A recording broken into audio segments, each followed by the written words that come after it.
সরকারের শেষ মেয়াদের শেষ বাজেট দিচ্ছেন অর্থমন্ত্রী। কাল দুপুর 12:30টায় জাতীয় সংসদে পেশ হতে যাওয়া নির্বাচনমুখী বাজেটের আকার হতে পারে 4.5 লাখ কোটি টাকারও বেশি। বাজেটে রাজস্ব আহরণের চাপ থাকলেও বাড়ছে না করের হার, উল্টো নানাভাবে ছাড় দেওয়ার পথেই হাঁটছেন অর্থমন্ত্রী। আর এই বাজেট নিয়ে জনগণের প্রত্যাশাই বা কী, সে কথাই শুনবো আমাদের কথার আজকের অনুষ্ঠানে। দর্শক, আমি ইসাক নয়ন আপনাদের সবাইকে আমন্ত্রণ জানাচ্ছি আমাদের কথার আজকের পর্ব দেখার জন্য। তবে তার আগে চলুন দেখে আসি এ বিষয়ে এটিএন নিউজে প্রচারিত একটি রিপোর্ট। সম্ভবত এটাই অর্থমন্ত্রীর জীবনের শেষ বাজেট। তাই একদিকে শেষ বাজেট, অন্যদিকে সামনেই নির্বাচন।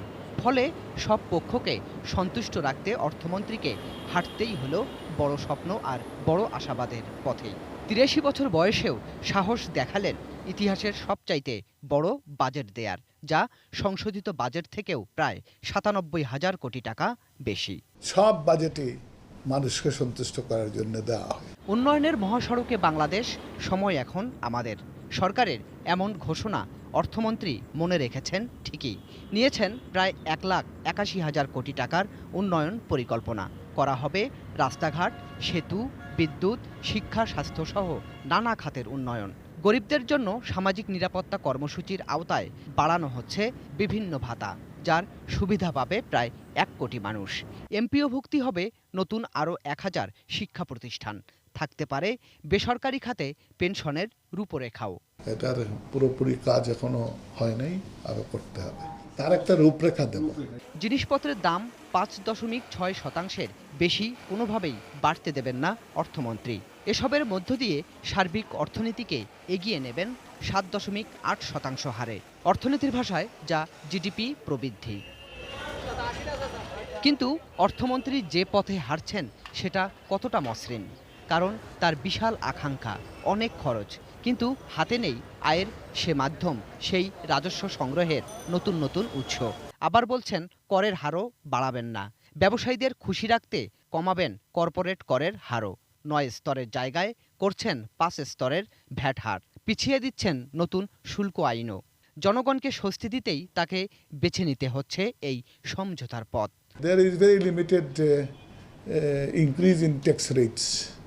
এটা তো that's the happiest thing for the people. অর্থমন্ত্রীর ওপর এখন বাড়তি চাপ রোহিঙ্গারাও। তাদের জন্যও থাকছে 460 কোটি টাকার বিশেষ বরাদ্দ। সমালোচনার তোয়াক্কা না করেই আবারও রাখছেন সরকারি ব্যাংকগুলোর মূলধন জোগাতে 1.5 থেকে 2,000 কোটি টাকার তহবিল।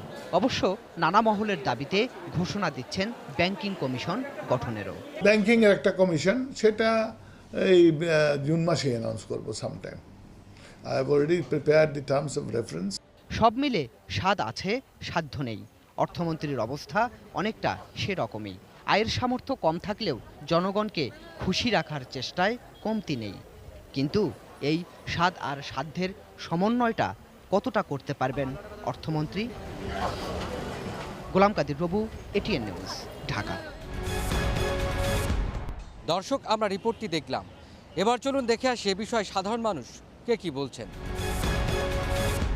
জনগণের স্বার্থের বাইরে চলে যায় বর্তমান যে বাজেট ঘোষণা হয়।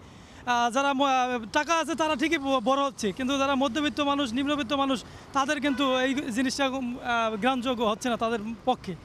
তো এই সরকার এই ব্যাপারে সচেতন হওয়া উচিত। ব্যাংকের সুষ্ঠু ঋণ বিতরণের একটা দিক নির্দেশনা থাকবে। আর এডিবি বাস্তবায়ন সারা বছরে 30% বাস্তবায়ন হয়, আর এপ্রিলের পরের থেকে জুনের মধ্যে 70% বাড়াতে হয়। এটা লুটপাটের জন্য হতে, এটা বন্ধ করতে হবে। সরকারের এখানে ভর্তুকি দেওয়া উচিত শিক্ষাক্ষেত্রে, তারপর কৃষিতে, এরকম অনেকগুলো আছে, বিধবা ভাতা এরকম। তারপর প্রাইমারি স্কুলে যেমন মিড ডে একটা খাবার চালু করছে, আমার বোধ হয় সবখানে এখনও হয় নাই। তো আমি আশা করবো যে এই জিনিসটা বাংলাদেশের সবখানে এটা চালু হয়, কারণ এটার আমরা এখন বিনিয়োগ করবো। এই বিনিয়োগটা আমরা হয়তো আরও 10-20 বছর পরে এই বিনিয়োগটা আমরা তখন ফেরত পাবো। চালের যে রেট বাড়াইছে, এই রেটে আমরা কি করে জীবিকা করব? অর্থমন্ত্রীর কাছে এইটুকু আমার আবেদন যে চালের রেটটা আরও কমাবে, যাতে আমরা সাধারণ মানুষ যাতে বাঁচতে পারি। এটাই আমার অর্থমন্ত্রীর কাছে আমার আকল আবেদন। বাজেটটা যে সমস্ত জায়গায় কর আরোপ করে সরকার, সেটা করের সীমানাটা আরেকটু বাড়িয়ে সাধারণ জনগণ যাতে কর দিতে পারে সেরকম একটা সিস্টেমের মধ্যে নিয়ে আসা, এটাই আমার মনে হয়। তাছাড়া বিশাল বাজেটের কোনো দরকার নাই, যেটা হিসাব কিতাব করে যেটা ব্যয় করা সম্ভব ওই রকম বাজেটই দেওয়া উচিত সরকারের। যোগাযোগ ব্যবস্থা, আপনি দরিদ্র মানুষের জন্য একটু কর্মসংস্থান ব্যবস্থা, আপনি বেকারত্ব ব্যবস্থা, বেকারত্ব দূর করানোর জন্য ব্যবস্থা, কর্মসংস্থান সৃষ্টি করার জন্য, এবং অর্থনৈতিকভাবে এর আমি বলতে চাই যে বাংলাদেশের যোগাযোগ ব্যবস্থা এত কোন অবস্থা হয়ে গেছে যে যোগাযোগ ব্যবস্থা উন্নত করা দরকার, এটা আমি মনে করি আর কি। আর একটা বিষয় মনে করি যে সবচেয়ে ইম্পর্টেন্ট জিনিস যে আমরা খেটে খাওয়া মানুষ যারা মনে করি যে আমরা খেয়ে পড়ে বেঁচে থাকবো, সে খাবার দ্রব্য মূল্যটা কখনোই তারা উদ্যোগতি থেকে নিম্নগতিতে নিয়ে যেতে পারতেছে না।